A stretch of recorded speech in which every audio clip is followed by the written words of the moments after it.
నమస్కారం RMK TV వార్తలకు స్వాగతం. నా పేరు సుమలత. న్యూస్ లో ముందుగా హెడ్లైన్స్.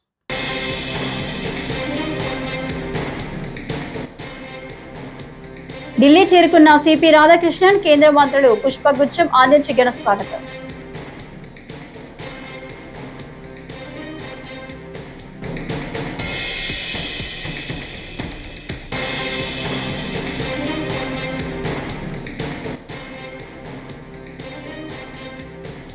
శ్రీశక్తితో మహిళలు హ్యాపీ, అందుకే జగన్ కు కడుపు మంట మంత్రి సంధ్యారాణి.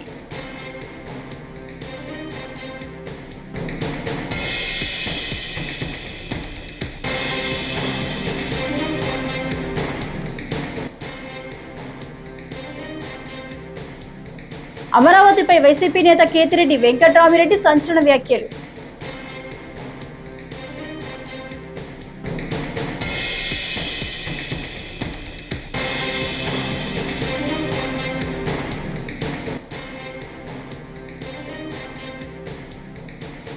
ఎన్నికల్లో విశాఖ ఉక్కు పరిరక్షణకు చంద్రబాబు ఇచ్చిన హామీలు నీటి మూటలు. గుడివాడ అమర్నాథ్.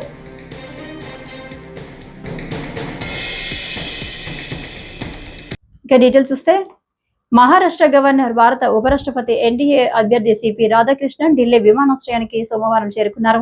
కేంద్ర మంత్రులు కిరణ్ రిజిజు, ప్రహ్లాద్ జోషి, భూపేంద్ర యాదవ్, కింజరపు రామ్మోహన్ నాయుడు, ఢిల్లీ ముఖ్యమంత్రి రేఖా గుప్తా విమానాశ్రయంలో ఆయనకు పుష్పగుచ్చం అందించి స్వాగతం పలికారు.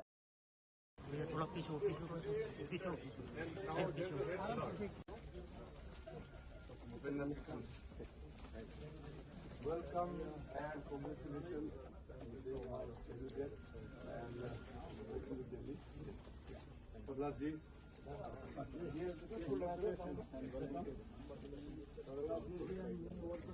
Yes, yes. Kerala.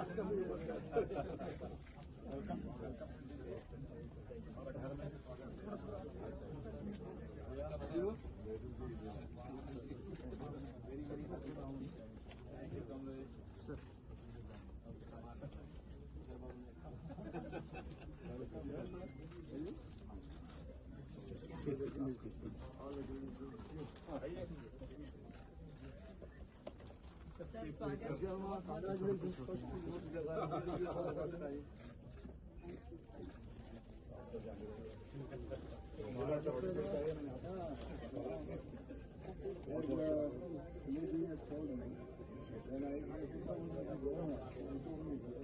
Hello, sir.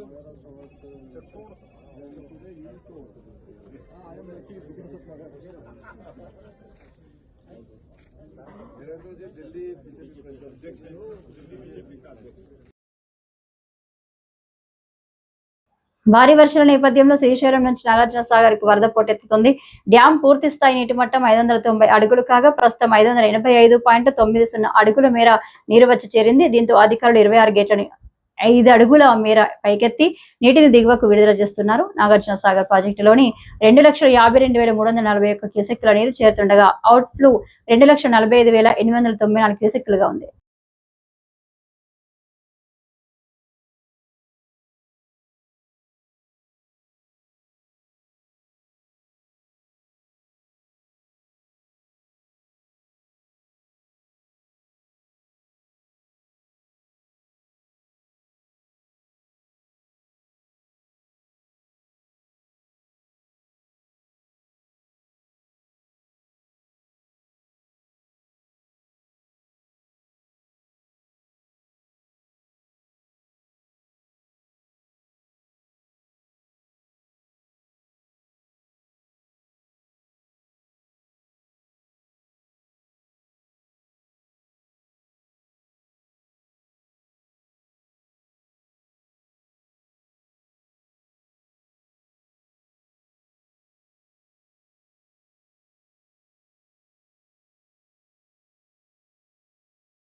అమరావతిపై YCP నేత కేతిరెడ్డి వెంకట్రామిరెడ్డి సంచలన వ్యాఖ్యలు చేశారు. సోమవారం రాజమండ్రి సెంట్రల్ జైల్లో ఉన్న ఎంపీ మిథున్ రెడ్డితో ములాఖత్ అయ్యారు. రానున్న 2 ఏళ్లలో అమరావతిలో పులస చేపలు దొరుకుతాయి. భారీ వర్షాలకు గోదావరి ప్రవాహం లాగే అమరావతికి కూడా అదే గతి పట్టబోతుంది. కూటమి ప్రభుత్వానికి చేకొడితేనే వారు దేశభక్తులవుతారు, లేకపోతే సంఘ విద్రోహ శక్తుల్లా చూస్తారు అని ఫైర్ అయ్యారు. డెఫినెట్గా మీ గోదావరి నది ఏ విధంగా ఉందో అది పొంగి పొర్లుతోంది అక్కడ అమరావతిలో. మీకు మాత్రమే సొంతమవుతుంది అనుకున్న దాన్ని ఏమి చేపలంటారయ్యా, పులస రేపొద్దున ఖచ్చితంగా 2-3 సంవత్సరాల్లో మీరు అమరావతిలో చూడబోతున్నారు. అప్ స్ట్రీమ్కి ఇదబోతున్నాయి, అదే పులసలను మీకు అమరావతి దాంట్లో మీకు పట్టించి మీ అందరికీ ఇవ్వబోతున్నాయి. అది ఎట్లా తయారైందంటే జెండా ఎగరేసిన వాళ్ళే దేశభక్తులని ఇప్పుడు ఆ విధంగా ఉన్నారు. ఇప్పుడు ఈ కూటమి దానిలో ఏ విధంగా ఉందంటే కూటమికి జై జై అంటే దేశభక్తులు, కూటమిని కన్నా ప్రశ్నిస్తే దేశద్రోహుల్లాగా నిలబడుతున్నారు. దేశభక్తి అనేది జెండా ఎగరేస్తేనో లేకుంటే దాని మీద ఆ రోజు చాక్లెట్లు పంచుతూనే ఉండదు. ఈ దేశం యొక్క సమగ్రతకు ఇక్కడున్న దానిలో ఐక్యంగా పోరాడినప్పుడే ఉంటుంది. ఈరోజు దేశభక్తి ప్రజాస్వామ్యం గురించి మాట్లాడుతున్న వీళ్ళు కోర్టు ఆర్డర్ని ఎందుకు ఇంప్లిమెంట్ చేయడం లేదు మాట్లాడే వాళ్ళందరూ ఆలోచించుకోవాలి. డెఫినెట్గా మీ గోదావరి నది ఏ విధంగా ఉందో అది పొంగి పొర్లుతోంది అక్కడ అమరావతిలో. మీకు మాత్రమే సొంతమవుతుంది అనుకున్న దాన్ని ఏమి చేపలంటారయ్యా, పులస రేపొద్దున ఖచ్చితంగా 2-3 సంవత్సరాల్లో మీరు అమరావతిలో చూడబోతున్నారు. అప్ స్ట్రీమ్కి ఇదబోతున్నాయి, అదే పులసలను మీకు అమరావతి దాంట్లో మీకు పట్టించి మీ అందరికీ ఇవ్వబోతున్నాయి. అది ఎట్లా తయారైందంటే జెండా ఎగరేసిన వాళ్ళే దేశభక్తులని ఇప్పుడు ఆ విధంగా ఉన్నారు. ఇప్పుడు ఈ కూటమి దానిలో ఏ విధంగా ఉందంటే కూటమికి జై జై అంటే దేశభక్తులు, కూటమిని కన్నా ప్రశ్నిస్తే దేశద్రోహుల్లాగా నిలబడుతున్నారు. దేశభక్తి అనేది జెండా ఎగరేస్తేనో లేకుంటే దాని మీద ఆ రోజు చాక్లెట్లు పంచుతూనే ఉండదు. ఈ దేశం యొక్క సమగ్రతకు ఇక్కడున్న దానిలో ఐక్యంగా పోరాడినప్పుడే ఉంటుంది. ఈరోజు దేశభక్తి ప్రజాస్వామ్యం గురించి మాట్లాడుతున్న వీళ్ళు కోర్టు ఆర్డర్ని ఎందుకు ఇంప్లిమెంట్ చేయడం లేదు మాట్లాడే వాళ్ళందరూ ఆలోచించుకోవాలి. అనంతపురం జిల్లా తాడేపల్లికి బయలుదేరిన వైసీపీ నేత మాజీ ఎమ్మెల్యే కేతిరెడ్డి పెద్దిరెడ్డిని సోమవారం నారాయణరెడ్డిపల్లిలో పోలీసులు అడ్డుకున్న సంగతి తెలిసిందే. తాడిపత్రికి ఎప్పుడు రావాలో జేసీ ప్రభాకర్ రెడ్డితో తేల్చుకుంటారని కేతిరెడ్డి చెప్పారు. దీనిపై జేసీ ప్రభాకర్ రెడ్డి స్పందించారు. తాడిపత్రికి తెలుసుకుందాం. తాడిపత్రికి రావడానికి కోర్టు ఆదేశాలున్న లా అండ్ ఆర్డర్ ముఖ్యం. గతంలో పోలీసులు అడ్డుకుంటే మేం తాడిపత్రి తిరిగి వచ్చాం అని అన్నారు. ఏదో మాట్లాడతావు పొద్దున ఒకరు నాకు ఆర్డర్ వచ్చింది, కోర్టులో ఆర్డర్ వచ్చిందని. హైకోర్ట్ ఆఫ్ ఆంధ్రప్రదేశ్ అమరావతి వాడిని ఊరి పిలుచుకురాండి అని వచ్చింది. చూస్తారా, అమరావతిది హైకోర్టు. ఏమి ఆర్డర్ వస్తే తీసుకుపోయి ఎస్పీ గారికి ఇచ్చినాం. ఎల్లో లైన్లో వేసినాం చూడు. ఏమొచ్చింది ఆ పొద్దు? మరి ఆ పొద్దు పంపినదే పోలీసు వాళ్ళు. అంటే మీ కలసందర్లో మెలిగినారా పోలీసు వాళ్ళ? ఇవన్నీ ఆర్డర్లే. లాస్ట్కి ఆడిపోయినాము. ప్రెసిడెంట్ ఆఫ్ ఇండియా కూడా పోయినాం. సుప్రీంకోర్టుకి పోతే ఏమనింది? Go back to high court. ఆడ మళ్ళీ పర్మిషన్ తీసుకోండి అన్నారు. మరి ఆ పొద్దు పోలీసులు మీ చెప్పు చేతుల్లో ఉన్నారా పోలీసు వాళ్ళు? ఏమే ఎక్కడికి పోయినాం? ప్రెసిడెంట్ ఆఫ్ ఇండియా పోతే ఆయమ్మ ఎస్పీకి రాస్తుంది, నాయన ఇదేదో చూసి సెటిల్ చేసి ఆ అబ్బాయిని ఇంటికి పంపిండని. నువ్వు ఇప్పుడు ఎన్నిసార్లు పోయినావు కోర్టుకి? కోర్టు మాకు రిలీఫ్ ఇచ్చింది. లా అండ్ ఆర్డర్ అనేది ఒకటి ఉంది. కోర్టులో రిలీఫ్ ఇచ్చినా, కోర్టులో అన్ని ఆర్డర్లు ఇచ్చినా లా అండ్ ఆర్డర్ అంటారు. ఈ పొద్దు లా అండ్ ఆర్డర్ మీకును తాడిపత్రి ప్రజలకి. లాస్ట్కి ఆడోళ్ళు కూడా నిన్ను వదిలిపెట్టలేదు. ఎందుకు మీ వంట ఆర్డర్లు కొట్టాడర్లు అన్ని కొట్టాడర్లే. తప్పే చెప్పండి. విశాఖ ఉక్కు కర్మాగారాన్ని ప్రభుత్వ రంగంలో కొనసాగే విధంగా ఏ కార్మికుడికి ఇబ్బంది లేకుండా చూసుకుంటాం. కేంద్ర ప్రభుత్వ సహకారంతో ప్రైవేటీకరణ కాకుండా ఆఫ్ చేస్తామని ఎన్నికల్లో హామీ ఇచ్చిన కూటమి పార్టీలు ఇప్పుడు ప్రజలు కార్మికులను నిలువున మోసం చేశాయని మాజీ మంత్రి గుడివాడ అమర్నాథ్ ఆగ్రహం వ్యక్తం చేశారు. గడిచినటువంటి 14 మాసాల్లో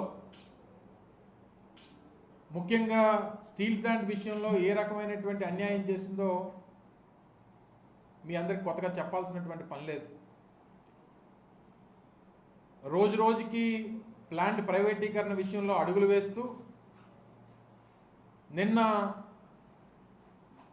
స్టీల్ ప్లాంట్ మొత్తం మీద దాదాపు 45 నుంచి 50 డిపార్ట్మెంట్లు ఉంటే దాదాపు 32 డిపార్ట్మెంట్లని ప్రైవేటీకరణ చేస్తూ అడుగులు వేస్తున్నటువంటి విషయాన్ని నిన్న మనం చూసాం. దానికి సంబంధించినటువంటి వివిధ విభాగాలకు సంబంధించినటువంటి ఎక్స్ప్రెషన్ ఆఫ్ ఇంట్రెస్ట్లు ఇవన్నీ కూడా ఈ మొత్తం ఈ 32 డిపార్ట్మెంట్లకు సంబంధించినటువంటి ఎక్స్ప్రెషన్ ఆఫ్ ఇంట్రెస్ట్కి ఇచ్చినటువంటి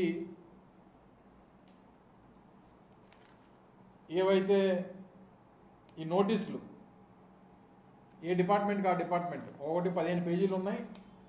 ప్రతి డిపార్ట్మెంట్కి సంబంధించినటువంటి నోటీసు 16/8/2025 అంటే నిన్న కాక మొన్న రాత్రి ఇష్యూ చేస్తూ ఇచ్చినటువంటి నోటీసులు ఇవి. పూర్తిగా అన్ని విభాగాల్ని కూడా ప్రైవేటైజ్ చేస్తూ ఇండివిజువల్గా కాంట్రాక్టర్స్ని పిలుస్తూ మీరు ఈ డిపార్ట్మెంట్ని నడపాలంటే ఏ రకమైనటువంటి ఎక్స్ప్రెషన్ ఆఫ్ ఇంట్రెస్ట్తో మీరు ముందుకు వస్తారో అన్నటువంటి తెలియజేస్తూ మీరు పార్టిసిపేట్ చేయాలని చెప్పి ఇచ్చినటువంటి నోటీసులు ఇవి. అంటే ఎంత పెద్ద ఎత్తున అక్కడ ఉన్నటువంటి కార్మికుల్ని బెదిరిస్తూ భయపెడుతూ దాదాపు 4 సంవత్సరాల పాటు 2020 డిసెంబర్లో 2021 అనుకుంటా 2021 జనవరిలో ఏ రోజైతే ఆ రోజు కేంద్ర ప్రభుత్వం తీసుకున్నటువంటి డిస్ఇన్వెస్ట్మెంట్ ప్రైవేటీకరణ నిర్ణయం ఏదైతే ఉందో ఆ రోజు నుంచి ఆ రోజు మేము అధికారంలో ఉన్నప్పుడు పూర్తిగా వ్యతిరేకిస్తూ జగన్మోహన్ రెడ్డి గారి నాయకత్వంలో ఎట్టి పరిస్థితుల్లో ప్రైవేటీకరణ చేయడానికి వీల్లేదు అని చెప్పి ఆ రోజు కేంద్ర ప్రభుత్వాన్ని నేరుగా ప్రధానమంత్రి గారు విశాఖపట్నం వస్తే విశాఖపట్నంలో ప్రధానమంత్రి గారు మాట్లాడినటువంటి వేదిక మీద ప్రజలను ఉద్దేశిస్తూ ఆ రోజు ముఖ్యమంత్రిగా ఉన్నటువంటి జగన్మోహన్ రెడ్డి గారు చెప్పినటువంటి మాటలు,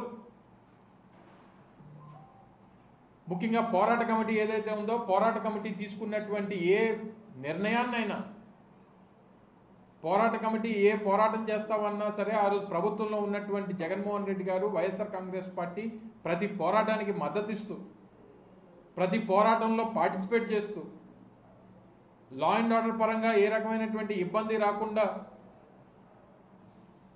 వారికి సహకరిస్తూ దాదాపు మేము అధికారంలో ఉన్నటువంటి 2024 జూన్ వరకు అధికారంలో ఉన్నటువంటి ప్రతి సందర్భంలో కూడా వారికి సహకరిస్తూ వారి టెంట్ వేస్తే ఆ టెంట్లో పార్టిసిపేట్ చేసినటువంటి కార్మికులకు సహకరిస్తూ వాళ్ళకి పోరాటాలకు సహకరిస్తూ ప్రైవేటీకరణ అనేటువంటిది జరగకుండా చూసుకునేటువంటి బాధ్యత ఆ రోజు మా ప్రభుత్వం తీసుకుంటే 2024లో జరిగినటువంటి ఎన్నికల్లో కూడా ప్రజలను ఉద్దేశిస్తూ ఎన్నికల ప్రచార సభలో జగన్మోహన్ రెడ్డి గారు చాలా క్లియర్గా చెప్పారు, ఎట్టి పరిస్థితుల్లో మీరు కూటమి ప్రభుత్వానికి ఓటు వేయకండి, మీరు కూటమికి ఓటేస్తే ప్రైవేటీకరణకు ఓటేసినట్టే అనేటువంటి విషయాన్ని కూడా ఆ రోజు ముఖ్యమంత్రిగా ఉన్నటువంటి జగన్మోహన్ రెడ్డి గారు చెప్పడం జరిగింది. హైదరాబాద్ లోని చందానగర్ లో ఓ గోల్డ్ అండ్ డైమండ్స్ షోరూమ్ ప్రారంభోత్సవంలో సినీ నటి సంయుక్త సందడి చేశారు. రత్నాభరణాల కలెక్షన్ ను ఆమె సందర్శించారు. నటిని చూసేందుకు అభిమానులు పెద్ద సంఖ్యలో తరలివచ్చారు.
ఉంది ఎందుకంటే ఈ బ్రాండ్ ని ఇప్పుడు it's the biggest showroom of the brand 12,000 square feet లో చేసిన with world class shopping experience promise చేస్తున్నా. And I am expressing all my prayers and of course wishing you all the success. నేను shopping చేయండి. I'm so sorry. I love jewelry. I love dressing up. I love to wear sari. I mean, I think ఆడపిల్లగా that's there. So వేసుకోవడం the jewelry and all, sari and all నాకు చాలా ఇష్టం. కానీ personal shopping చేయడం నేను అంతా చేయను. First jewellery shift అవ్వచ్చు పేరెంట్స్ ఎవరికి అది చిన్నప్పుడు మా అమ్మగారు ఇచ్చిన ఫస్ట్ యాంక్లెట్ ఇచ్చింది నాకు. షాప్ ఎలా ఉంది షాప్ ఇస్ బ్యూటిఫుల్. నాకు కలెక్షన్ చాలా నచ్చింది. మీ అభిమానులకు ఏం చెప్తారు ఐ లవ్ యూ చెప్తారు.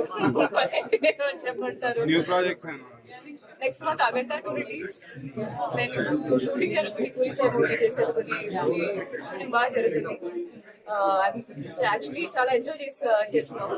మంచి మంచి యాక్టర్స్ తో, అంటే తప్పు గారు, విజయ్ సేతుపతి గారు, అట్లాంటి యాక్టర్స్ తో వర్క్ చేయడం. మరి పూరి సార్ కూడా చాలా, the set is very happy అండి. So I'm enjoying that. అది కూడా ఎదురు చూస్తున్నాం. ఒక మూవీ షూటింగ్ జరుగుతుంది and looking forward for Agent to release. రాష్ట్రంలో పోలీస్ వ్యవస్థ నిర్వీర్యం అయ్యిందని వైసీపీ నేత మాజీ ఎమ్మెల్యే కేతిరెడ్డి పెద్దారెడ్డి అన్నారు. హైకోర్టు ఆదేశాలు ఉన్నప్పటికీ తాడిపత్రికి రానివ్వకుండా పోలీసులు అడ్డుకుంటున్నారని మండిపడ్డారు. జేసీ ప్రభాకర్ దగ్గరికి వెళ్లి తాడిపత్రికి ఎప్పుడు రావాలనే విషయాన్ని అడుగుతున్నారన్నారు. ఆయన ఆదేశాల మీదకే తాడిపత్రికి వస్తారని వెల్లడించారు. జేసీ ప్రభాకర్ రెడ్డి చెప్పినట్లే పోలీసులు వ్యవహరిస్తున్నారని కేతిరెడ్డి చెప్పారు. ఆర్డర్స్ కూడా ఉన్నాయి, అది కూడా బేఖాతరు చేయాలి.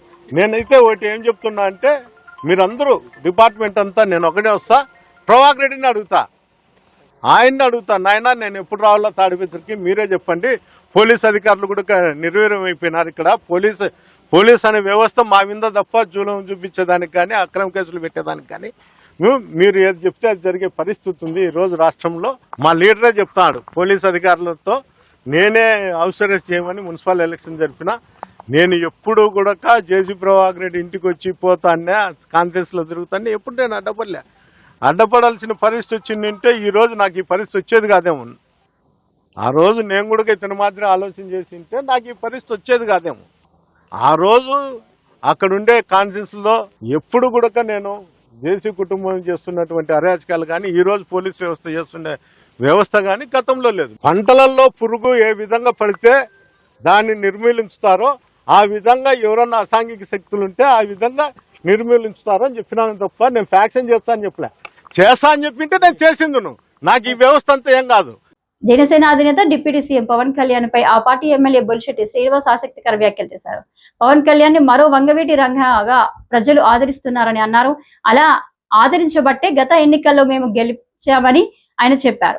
గతంలో వంగవీటి తనకు రక్షణ కల్పించాలని నిరాహార దీక్ష కూడా చేశారని, కానీ కొంతమంది నాయకులు కుట్ర చేసి అప్పటి ప్రభుత్వం చేత చంపించారని షాకింగ్ కామెంట్ చేశారు. పవన్ రంగా గారు చూసుకుని అందరూ కూడా ఇవాళ ఆయన ఆదరించారు పవన్ కళ్యాణ్ గారిని. ఎందుకంటే ఆ మరో పవన్ కళ్యాణ్, మరో వంగవీటి రంగాగా మరి ఇక్కడ జనం అందరూ కూడా ఆరాధించి మొన్న ఎలక్షన్లో మీ అందరూ గెలవడానికి కానీ, మరి అందరూ కూడా మీరందరూ ఓట్లు వేయడానికి కానీ కారణం వంగవీటి మోహన్ రంగా గారు ఆ రోజు చేసిన భేదం. ఆ తర్వాత చిరంజీవి గారు పార్టీ పెట్టడం, అందరిలోనూ మేల్కొల్పు రావడం, మన శక్తి ఏంటో మనం తెలుసుకోవడం జరిగింది. ఓ రంగా గారిని కనుక మరి ఆయనతో మేము ట్రావెల్ చేసిన వ్యక్తులం. ఆయన చెరుకూరుపేటలో జైల్లో ఉన్నప్పుడు దాదాపుగా విజయవాడ నుంచి 100 బుల్లెట్లతో ఆయన ఎస్కాట్ చేసి తీసుకెళ్ళాం. రాష్ట్రంలో స్త్రీశక్తి పథకం సూపర్ సక్సెస్ అయింది. రోజుకు 25 లక్షల మంది మహిళలు ఉచిత బస్సు సేవలను వినియోగించుకుంటున్నారని మంత్రి సత్యారాయణ వెల్లడించారు. ఇది చూసి వైసీపీ అధినేత జగన్, అతడి పార్టీ నేతలు కడుపు మంటతో రగిలిపోతున్నారని ఫైర్ అయ్యారు. నారా చంద్రబాబు నాయుడు గారు ప్రారంభించిన వెంటనే మహిళల్లో ఒక నూతన ఉత్తేజం కానీ, ఒక ఆహ్లాదకరమైనటువంటి వాతావరణం ఏర్పడిందని మీ అందరికి కూడా తెలుసు. మొన్న ఆగస్టు 15వ తేదీ భరతమాతను ఎలాగైతే గౌరవించుకున్నామో అలాగే ఆడపడుచులు కూడా గౌరవించుకున్నాం. ఆ రోజు ఫ్రీ బస్ ఇస్తే మహిళలందరికీ కూడా కానుకిచ్చినట్టు అవుతుంది అని చంద్రబాబు నాయుడు గారు ఆలోచించి చేయటం వల్ల రాష్ట్రంలో ఉన్నటువంటి 5 కోట్ల మంది జనాభాలో 2,62,00,000 మంది మహిళలకి ఉచిత బస్ ప్రయాణం వచ్చింది. ముఖ్యంగా ఉమెన్ అండ్ చైల్డ్ వెల్ఫేర్ మంత్రిగా ఉన్నాను. మహిళలు ఎంతో సంతోషంగా ఉండడం వల్ల ఒక మహిళా ప్రజా ప్రతినిధిగా, ఒక గిరిజన మహిళగా నేను మనస్ఫూర్తిగా గౌరవ ముఖ్యమంత్రి గారికి ధన్యవాదాలు తెలియజేసుకుంటున్నాను మహిళలందరి తరపు నుంచి. ముఖ్యంగా ఇది 0 ఫేర్ ఇచ్చాం అందరికి కూడా. దాదాపు రోజుకి 25 లక్షల మంది బాలికలు కానీ మహిళలు కానీ ప్రయాణం చేస్తున్నారు. టోటల్గా 12,000 బస్సులు ఉన్నాయి దాదాపుగా. ఆ బస్సుల్లో 8,500 బస్సుల్ని ఈ ఫ్రీ బస్సుల కింద ఉపయోగిస్తున్నాం. దీనివల్ల మీకు అందరికి కూడా తెలుసు, అంటే దాదాపు 75% బస్సుల్ని ఉచిత బస్సుల కింద పల్లె వెలుగులు కానీ, అల్ట్రా పల్లె వెలుగు కానీ, ఎక్స్ప్రెస్, సిటీ ఆర్డినరీ, మెట్రో ఎక్స్ప్రెస్లు 5 రకాల బస్సుల్ని ఇచ్చి మహిళలు వెళ్తున్నటువంటి, అంటే ఉద్యోగం కానీ, ఇక్కడ ఏంటంటే కూలి పనికి వెళ్ళిన కోటీశ్వరులైనా, ప్యూన్ అయినా, ప్రిన్సిపల్ అయినా, సామాన్య మహిళ అయినా, ఎంత ఉన్నత స్థాయిలో ఉన్నటువంటి మహిళ అయినా ఎవరికైనా ఫ్రీ. ఇంతకు పూర్వం ఏంటంటే పథకాలు అంటే అర్హులైన పేదవాళ్లకే ఉండేవి. కానీ రాష్ట్రంలో మహిళలందరినీ కూడా సమాన దృష్టితో చూస్తూ బాలికలు కానీ, మహిళలు కానీ, చదువుకున్న వాళ్ళు కానీ, ఎవరైనా కానీ ఉచితంగా వెళ్ళడానికి గౌరవ ముఖ్యమంత్రి గారు ఈ పథకాన్ని ప్రవేశపెట్టడం, స్త్రీ శక్తి, నిజంగా ఇక్కడ స్త్రీ శక్తి క్లియర్గా కనిపిస్తోంది. వ్యాపారానికి వెళ్ళాల్సిన వాళ్ళు, చిరు ఉద్యోగులు ఎవరైతే ఉన్నారో వాళ్ళకి నెలకి 2,000 నుంచి 3,000 మిగులుతుందంటే నిజంగా అతిశయోక్తి కాదు. దూర ప్రయాణాలు వెళ్ళే వాళ్ళకి ఇంకా ఎక్కువగా మిగులుతుంది. దగ్గర ఉండే వాళ్ళకి 2 నుంచి 3,000 మిగలటం నిజంగా ఎంతో సంతోషంగా, ఈ డబ్బులు మేము పొదుపు చేసుకొని మా పిల్లలకి కావలసినటువంటివి కొనుక్కోవడానికి బాగుంటుంది అని. ఎందుకంటే మహిళకు ఉండేదే చిన్న ప్రపంచం. ఆ చిన్న ప్రపంచంలో చిన్న సంతోషాలు వాళ్ళకి ఎంతో ఆనందాన్ని ఇస్తాయి. మీకు అందరికీ తెలుసు ఆ విషయం. కాబట్టి ఇవన్నీ మనం చేసుకుంటూ వెళ్తున్నాం. ముఖ్యంగా మహిళలతో పాటు ట్రాన్స్జెండర్స్ని కూడా ఎందుకు తీసుకున్నాము అంటే వాళ్ళకి చాలా వరకు జీవన భృతి తక్కువగా ఉంటుంది. అందుకనే మేము పెన్షన్లు కూడా ఇస్తున్నాం. ఇట్లాంటి ఫ్రీ బస్ సదుపాయం కూడా ఇస్తే వాళ్ళేమో సమాజంలో వాళ్ళ తాలూకా పనులే ఉంటే వాళ్ళు తిరగడానికి అనుకూలంగా ఉంటుందని అది కూడా మనం ఏర్పాటు చేయటం జరిగింది. అలాగే మనం ఈరోజు ఈ బస్ ప్రయాణాల్లో మీరు బయటికి ఎక్కడికి వెళ్ళినా మహిళల్లో ఎంత ఆనందం కనిపిస్తుంది అని అంటే, ఆ రోజు తల్లికి వందనం తీసుకునేటప్పుడు బ్యాంకుల క్యూ లైన్లో ఆడవాళ్ళు ఎంత సంతోషంగా, ఎంత ఆనందంగా, ఎంత ఉత్సాహంగా తీసుకొని ఈరోజు మాకు 15,000 రూపాయలు పడింది అని ఎంత సంతోషంగా ఉన్నారో, మొన్న 15వ తేదీ నుండి అంత సంతోషంగానే ఉన్నారు. ఎందుకంటే ఒక దైవ దర్శనం చేసుకోవాలన్నా, లేదా ఎక్కడికైనా పెళ్ళిళ్ళకి వెళ్ళాలన్నా, లేదా హాస్పిటల్కి వెళ్ళాలన్నా, ఎక్కడికి వెళ్ళాలన్నా ఫ్రీ. రాష్ట్రంలో మహిళలకి ఎక్కడి నుంచి ఎక్కడికైనా, ఏ వేళల్లో అయినా, ఎన్నిసార్లు అయినా ఫ్రీగా ఉంది అని అంటే అది చిన్న విషయం కాదు. కాబట్టి మహిళలందరూ మనస్ఫూర్తిగా చంద్రబాబు నాయుడు గారికి ధన్యవాదాలు తెలియజేసుకుంటున్నారు. కానీ ఇది 2-3 రోజులుగా ఇది కడుపు మంటతో సైకో జగన్మోహన్ రెడ్డి గారికి నచ్చట్లే. ఎందుకనంటే మనం చూస్తున్నాం 2-3 రోజులు నాకు చాలా ఆశ్చర్యంగా ఉంటుంది. ఏదైనా పథకం ఇచ్చేటప్పుడు పలానా వాళ్ళకి అందలేదనో, లేకపోతే పలానా వాళ్ళకి రాలేదనో వాళ్ళు అక్కసుతో, ఆవేశంతో, కడుపు మంటతో బయటకు చెప్పేవాళ్ళు. అది మేము సరేలే, ఎవరికొకరికి అందలేదేమో, వాళ్ళు ఏదో కడుపు మంటతో. Nandyal MP Lok Sabha TDP deputy floor leader doctor Byreddy Sabari సోమవారం పార్లమెంట్ లో నిరుద్యోగ యువత సమస్యను ప్రస్తావించారు. ప్రధానమంత్రి ఇంటర్న్షిప్ పథకంలో అవకాశాలు పరిమితంగా ఉండడం వల్ల అర్హులైన విద్యార్థులు న్యాయం పొందడం లేదని ఆమె ఆవేదన వ్యక్తం చేశారు. స్టైఫండ్ ను పెంచే చిన్న జిల్లాలకు కూడా ఈ పథకం విస్తరించాలని ఆమె కేంద్రాన్ని కోరారు. My constituency Nandyal is a tier 2 constituency, tier 2 city, out of in which where 372 offers were there, 3,000 applications were given, but only 30 opportunities were there, sir. Is it possible for the ministry to look after the tier 2 cities also and the small districts like us, sir? Is there any help or assistance given to us? PM internship scheme has been very commendable, sir. This has created a link between the youth and also the major companies. But in round 1, when 1.27 lakh opportunities were there, and 6 lakhs applications were sent. Only 8,000 opportunities were given, sir. This is maybe because of the one-time grant of 6,000 rupees or 5,000, that is the monthly stipend given, is not sufficient, especially in the tier 1 cities, sir. So I would like to ask the minister through you, sir, is there any further financial assistance given or any revised plan? Thank you, sir. Sir, my constituency Nandyal is a tier 2 constituency, so tier 2 city, out of in which where 372 offers were there, 3,000 applications were given, but only 30 opportunities were there, sir. Is it possible for the ministry to look after the tier 2 cities also and the small districts like us, sir? Is there any help or assistance given to us? PM internship scheme has been very commendable, sir. This has created a link between the youth and also the major companies. But in round 1, when 1.27 lakh opportunities were there and 6 lakhs applications were sent, only 8,000 opportunities were given, sir. This is maybe because of the one-time grant of 6,000 rupees or 5,000, that is the monthly stipend given, is not sufficient, especially in the tier 1 cities, sir. So I would like to ask the minister through you, sir, is there any further financial assistance given or any revised plan? Thank you, sir. ఈ వార్తలు ఇంతటితో సమాప్తం. నమస్కారం.